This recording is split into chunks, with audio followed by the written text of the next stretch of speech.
Hello, this is Terry from Real World Boating again. On to a different project. It's been quite a while, a little over a year since I had posted my last video, but I have a bunch in the can, as they say, that I need to get edited and finish them up. And so I just wanted to have another one out there to keep it going. So if you remember, these are the batteries that I had in the video. It's a battery selection video when I was working on the bow thruster for Ben McLeod's video or boat, Dunvegan, that 50-foot far. So I did actually purchase these, and I was going to go ahead and make them a 12-volt battery instead of a 24 battery, which I potentially was going to use for them. I was almost used these, but I went with the other ones instead, that I ended up making and working on his bow thruster. So these ones I did have configured for a 12-volt system. So I was going to have a totally different project, and I need a 36-volt battery for those. And so have a project I'm doing. I'm making an external bow thruster for my boat because I don't have the $25,000-$30,000 to take it out of the yard, have somebody cut a hole in the boat to make an internal bow thruster. My boat is over 50 years old, laissez-faire. It was built in 1971. It's hull number 6. It's a Spencer 53. And so because I don't really have the $25,000 to $30,000 to have somebody put in an external or an internal bow thruster and cut a hole in the boat and get that all set up. And plus, I do have some issues with those. Ben McLeod, his bow thruster is it's internal, so there's a little opening that it deploys down out of the bottom of the hull, so he doesn't have a tube running through like his chain locker or in his bow area like a lot of boats do.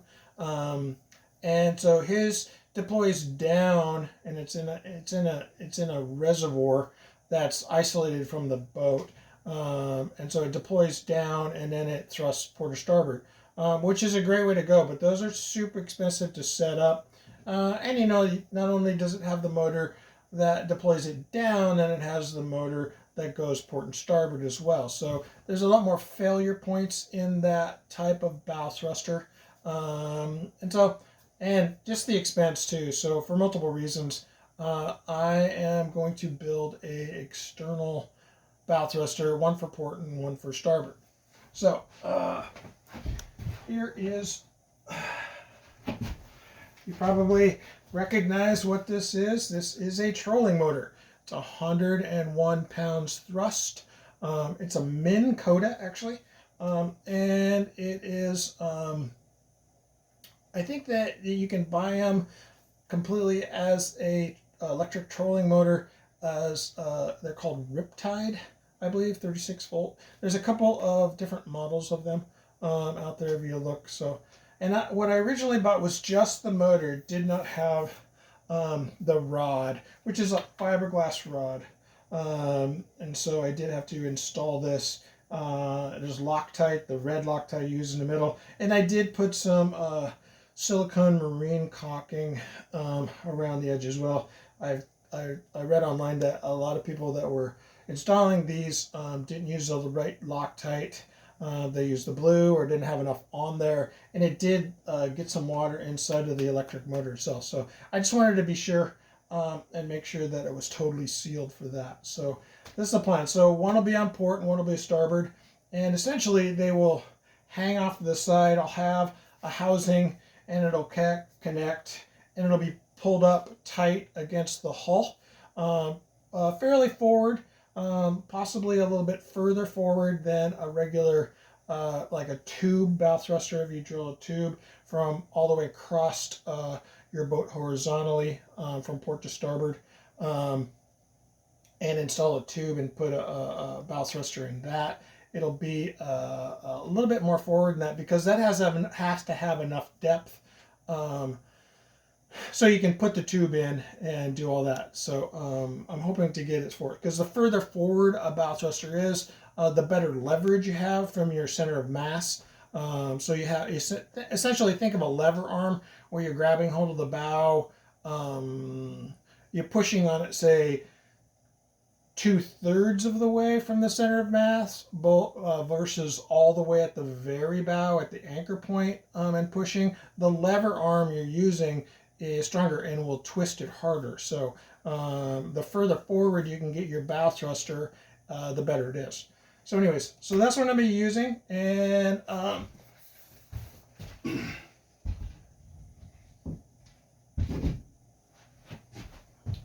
and so I did purchase BMS to go to a 36 volt battery. This is from Battery Hookup. I talked about them before. So batteryhookup.com, and this is not sponsored. This is something I just bought that I'm doing myself. As you can see, hopefully you can see that really well. This is a 10S, which means 10 cells in series. Now I have 5 of these. So there's 4 here that I had a 24 volt system, or a 12 volt system set up in series parallel. And then I had to get another one because each of these is 2 cells. So yeah, 5 total times 2 is 10. So 10 in series, which will make 36 volts. So they're basically 3.6 volt cells, of course. And so 10 times 3.6 is 36. And so there's my 36 volt battery there. And this is discharge current is 100 amp continuous. And my charging is 60 amp. So I can charge really fast if I need to. And I have some other things that I want to do with these motors after I build them. I can use them for, say, dinghy motors. And also I'm thinking about potentially using them for pushing the actual big boat itself off the transom. So since they're going to be external bow thrusters, I'll be able to like pick them up and move them around the boat.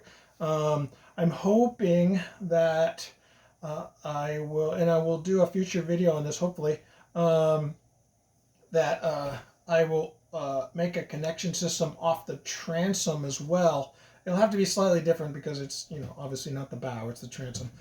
So I can make another connection system and then hook it up to solar panels, hopefully, and do a dump discharge for all the power, limited to 36 volts because, I don't want to go over 36 volts.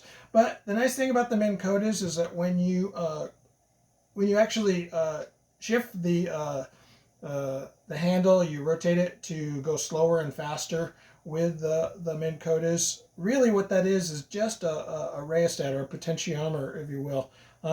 And it varies the amount of voltage that's going to the motor, and therefore makes it slower or faster. And so this system, you should be able, as long as it's less than, say 42 volts, which is a normal 36 volt battery, topped all the way up is about 42 volts.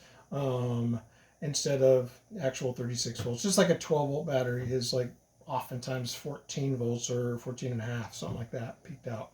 And a lot of times alternators for lead acid batteries, oftentimes the alternators are putting out 15 and a half volts to charge your lead acid battery. So as you probably know, 12 volt batteries are not 12 volts. So I can dump voltage from solar panels directly and push the boat along. If everything in my boat, as far as the batteries and everything, are all charged up and topped off, I can continue to use that voltage. I don't have to just not utilize all the voltage that's coming into my solar panels on my boat. It's called a dump charge. I know some friends that have boats that have go to a dump charge to heat water in their boat.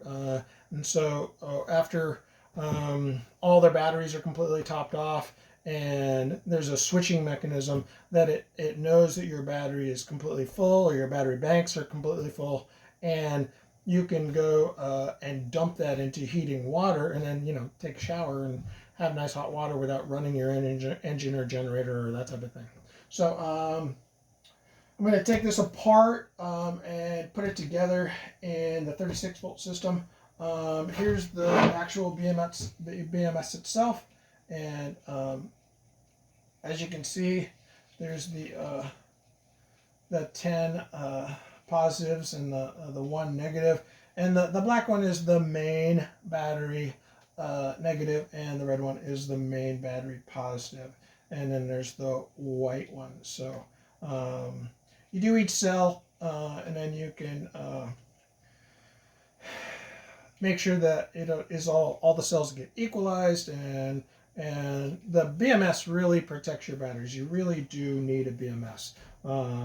Especially, these are lithium ion batteries, not lithium iron phosphate or lithium titanium. So they do have, they are actually really similar to what you say you have in your cell phone or your laptop or something like that. And again, these were out of a Nissan Leaf. These are used batteries that I purchased. This one is the newer version, so you have these older ones that are more encased with the aluminum. And this one is encased with the aluminum as well. But it doesn't go all the way around. It's not completely sealed like they were in the other ones. And you can actually see the 4 different panels in there in this corner. So I don't know if you can see that very well, but there's 4 different panels. So they're big, flat, thin sheets. So there's basically actually there's 8 cells in here. So and so yeah, so they're in series parallel already in this backup or this pack. So it's actually a battery, not just a cell. And so meaning a battery is a bunch of cells put together. So which is common for like lead acid batteries. Your 12 volt is a bunch of cells. You have your individual wells. They had to make sure that you put distilled water in. So same type of thing.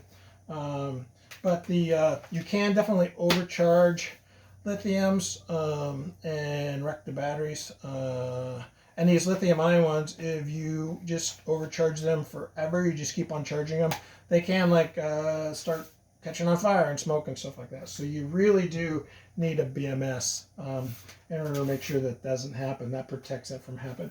But because these are a little bit more dangerous, I'm going to create my battery box, and I decided to go with something super portable.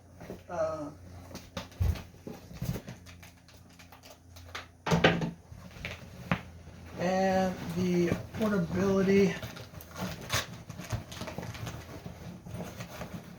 these are fireproof containers. This is actually a fireproof file cabinet, and then this is a fireproof bag, and it's designed to if you have important papers and that type of thing, to make sure that if you do have a fire like in your house or something like that, that you don't get those papers. So I got these off of Amazon. Again, nothing in this video is sponsored. So I got these off of Amazon, and I'm going to install this in this because I do want to be able to pull it from inside my boat where it's stored and bring it up on deck and then connect it into the bow thruster. So I won't have permanent wires. It won't be a permanent situation. And I do believe that I'm going to create a system where I will store the actual bow thrusters on deck, but I won't store the battery on deck.